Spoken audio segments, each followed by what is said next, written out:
చిన్న component miss అవ్వడం వల్ల ఫోన్ అయితే డెడ్ అయిందంటే మీరు నమ్ముతారా? ఆ కాంపోనెంట్ ఎలా మిస్ అయిందని తెలుసుకోవాలంటే ఈ వీడియోని పూర్తిగా చివరి వరకు చూడండి. ఈ ఫోన్ మోడల్ వచ్చేసి ఓప్పో A5 Pro. బండి మీద వెళ్తున్నప్పుడు ప్యాంట్ జోబులో నుంచి కింద పడిపోయిందని చెప్పి కస్టమర్ మన షాప్ కి మొబైల్ ని తీసుకొచ్చారు. మన షాప్ కి తీసుకొచ్చే ముందు కస్టమర్ ఆల్రెడీ వేరే షాప్ లో చూపించారంట.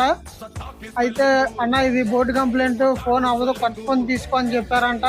అయితే తెలిసిన ఆయన ద్వారా కస్టమర్ ఈ మొబైల్ ని మన షాప్ కి అయితే తీసుకొచ్చారు. నేను ఏమైందని చెప్పి మైక్రోస్కోప్ జూమ్ లో పెట్టి పిన్ టు పిన్ చెక్ చేశాను. ఒక చిన్న కాంపోనెంట్ పోవడం వల్ల ఫోన్ అయితే ఆన్ అవ్వలేదు. వేరే బోర్డులో నుంచి తీసి నేను అయితే కాంపోనెంట్ రీప్లేస్ చేశాను. ఫోన్ అయితే ఆన్ అయింది, డిస్ప్లే పోయింది. అయితే కస్టమర్ కాల్ చేసి అన్న డిస్ప్లే అయితే పోయింది, డిస్ప్లే కూడా చేంజ్ చేసుకోవాలని చెప్పాను. కస్టమర్ అయితే డిస్ప్లే కూడా చేంజ్ చేసిమ్మన్నారు. డిస్ప్లే కూడా చేంజ్ చేశాను. ఏ మొబైల్ అయినా అవ్వచ్చు, కానీ ఐసీలే కాదు చిన్న చిన్న కాంపోనెంట్స్ కూడా చాలా ఇంపార్టెంట్.